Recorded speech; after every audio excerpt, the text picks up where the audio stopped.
ఇక ఎస్ నిజమైన భగవంతుడు కృష్ణ భగవాను గురించి మనం మాట్లాడుకున్నాం. ఇప్పుడు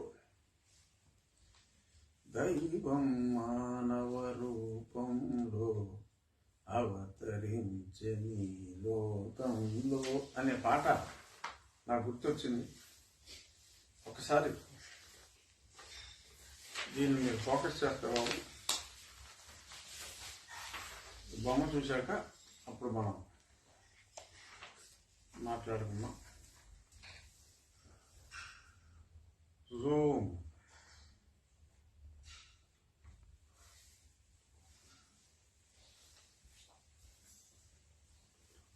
జగనేనా సార్ అది? అవును, మీ నేత. మీకు ఇస్తాను చూడండి. జగన్మోహన్ రెడ్డి గారు చూడండి, ఆ పక్కన చంద్రబాబు నాయుడు గారు, లోకేష్ గారు, కళ్యాణ్ గారు, దొంగ చూపులు. వారి మధ్యలో ఒక కుక్కను పెట్టారు. కుక్క నక్క వాళ్ళని పెట్టారు, ఎవరు పెట్టారు? ఇది నిన్న ఆంధ్ర రాష్ట్రంలో పెద్ద పెద్ద హోర్డింగ్స్, జనరల్గా ఎక్కడో రోడ్డు మీద ఏదో ఫ్లెక్సీ కడతాం వేరు. ఇవన్నీ యాడ్ ఏజెన్సీస్ యొక్క సొంత పెద్ద పెద్ద బోర్డులు అవి. మరి ప్రభుత్వానికి ఎన్నో లక్షల్లో కోట్లలో పే చేసి వాళ్ళు తీసుకుంటారు హైవే హోర్డింగ్స్. అటువంటివి ఎవరో ఒక దగ్గర ఎవరో ఏదో పెట్టాడంటే అది వేరే విషయం. జగనన్న కనెక్ట్స్ అనే పేరుతో కొన్ని పొలిటికల్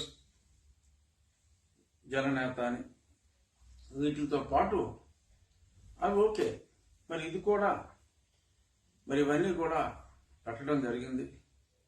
మా భీమవరంలో, విజయవాడలో, గుంటూరులో, ఒంగోలులో, అలా ఎన్నో చోట్ల మరి ఎవరు అప్రూవ్ చేశారో కానీ ఓకే.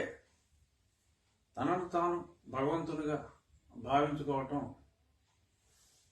కొత్తవి కాదు. బిఫోర్ క్రీస్తు పుట్టక పూర్వమే.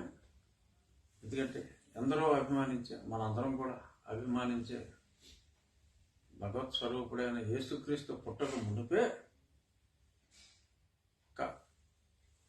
1000 సంవత్సరాలు, 1000 కాదు, ఆల్మోస్ట్ 1500 సంవత్సరాల పూర్వం, అంటే క్రీస్తు పుట్టడానికి ఈజిప్ట్లో కింగ్ని ఫారో అనేవారు. ఆ ఫారోస్ తమని తాము, సమ్ గ్రీక్ కింగ్స్ కూడా దైవంలాగా భావించేవారు. వారిని ఎవరైనా ముట్టుకుంటే, పొరపాటున పరిచారకులు ముట్టుకుంటే వారికి మినిమం శిక్ష మరణశిక్ష ఆ రోజుల్లో. సో ఆ ఫారోలు పోయారు. ఆ తర్వాత మరి ఇప్పుడు ప్రజాప్రభుత్వాలు వచ్చినాయి. ప్రజాప్రభుత్వం వచ్చిన తర్వాత కూడా మరి ఇలా తమను తాము సాక్షాత్తు భగవత్ స్వరూపునిగా అక్కడ మరి ఆ గెటప్ అది చూస్తే మరి ఇప్పుడు మనందరం ఎంతో భక్తిగా కొలుచుకునే షిరిడి సాయిబాబా రీతిలో జీసస్ క్రైస్ట్ అంటే మనకు తెలిసిన జీసస్ క్రైస్ట్ ఎక్కువగా తెలుగు వారు కనెక్ట్ అయ్యేది విజయ్ చందర్ కనెక్ట్ అవుతారు. కరుణామయుడి సినిమాలో మరి ఒక గెడ్డం లేని కరుణామయుడిగా, అలాగే చిరుగడ్డం లేని మైనస్ గడ్డం అన్నమాట నేను చెప్పబోయేది. గడ్డం అడ్డం లేకుండా మరి జగన్మోహన్ రెడ్డి గారు చెదరని చిక్కటి చిరునవ్వుతో ఆయన ఆ కొండ మీద కూర్చొని పసిపాపల మధ్య చుట్టూ జనం అందరూ గుమికూడి కానుకలు, దక్షిణలు ఇస్తూ వారి వారి చేతివృత్తుల వారు మరి వారు చేసింది ఇస్తున్నారా? మరి అందరూ కూడా ఈయనకి మనం తిరుపతి గుడికి వెళ్ళి ప్రదక్షిణ చేసి దండం పెట్టుకుని హుండీలో డబ్బులు వేస్తాం. ఆ మాదిరిగా వాళ్ళందరూ కూడా మరి కానుకలు ఇస్తున్నారు. మరి చిరునవ్వుతో వారిని దీవిస్తున్నట్టుగా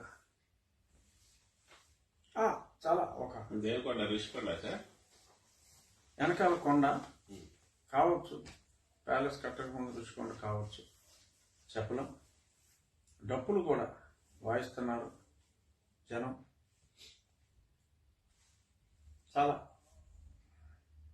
చాలా ఆర్ద్రతతో కూడుకున్న ఈ చిత్రం అంటే ఒక ఆర్టిస్ట్ వేసిన దాన్ని ఇలాగా ప్రింట్స్ తీయటం జరిగింది. మరి జలాశయాలు అన్నీ ఉన్నాయి. మీ సీఎం గారే డిజైన్ చేసుకున్నారట దీన్ని, నిజమే? అంటే ఇటువంటి ఆలోచన సాధారణ మానవులకు రాదు కనుక నేను మీ అభిప్రాయంతో ఏకీభవిస్తా. పైగా ఆయన తరచూ ఆ చంద్రబాబు నాయుడు, ఆ దత్తపుత్రుడు అనే వ్యక్తులను కూడా ఆ కొండ చాటున నక్కి నక్కి చూస్తున్నట్టుగా ఆ ప్రవేశపెట్టిన విధానం ఇది డెఫినెట్గా. అంటే దాని ఉద్దేశం ఏంటి సార్? అధికారాలు ఒళ్ళు బిడ్డ కూడా ఉన్నట్టున్నాడే. చూడండి కొంచెం ఓ పసిబాలుడు కూడా ఒళ్ళు ఉన్నట్టున్నాడు ఉన్నాడు కదా. ఆ లాలన, ఆ ఆప్యాయత డెఫినెట్గా. ఓ భుజం ఎక్కిన ఒక బాలిక, ఆ ఆర్ద్రత, ఆ సౌభ్రాతత్వం నిజంగా ఇది అన్యజన అసాధారణం. సరే, ఎంతైనా ఒక వ్యక్తి బ్రతుకుండగానే దేవుడిగా ప్రజలు భావించడం ఒకటి,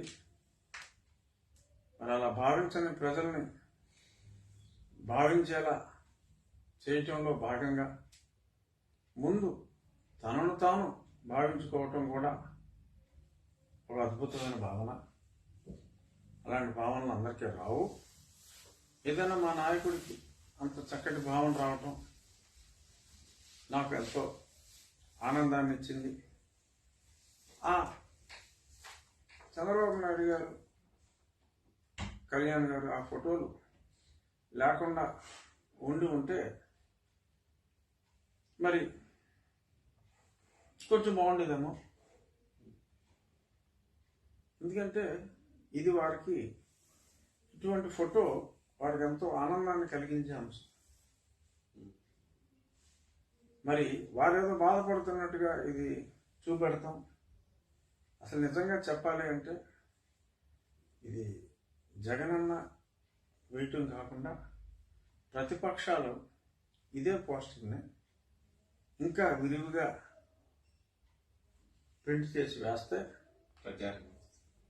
వారి విజయం మరింత దిగ్విజయం అవుతుందేమో అని నాకు అనిపిస్తుంది. ఎందుకంటే ప్రజలు హర్షించరు, ఇలాంటివి ప్రజలు హర్షించరు.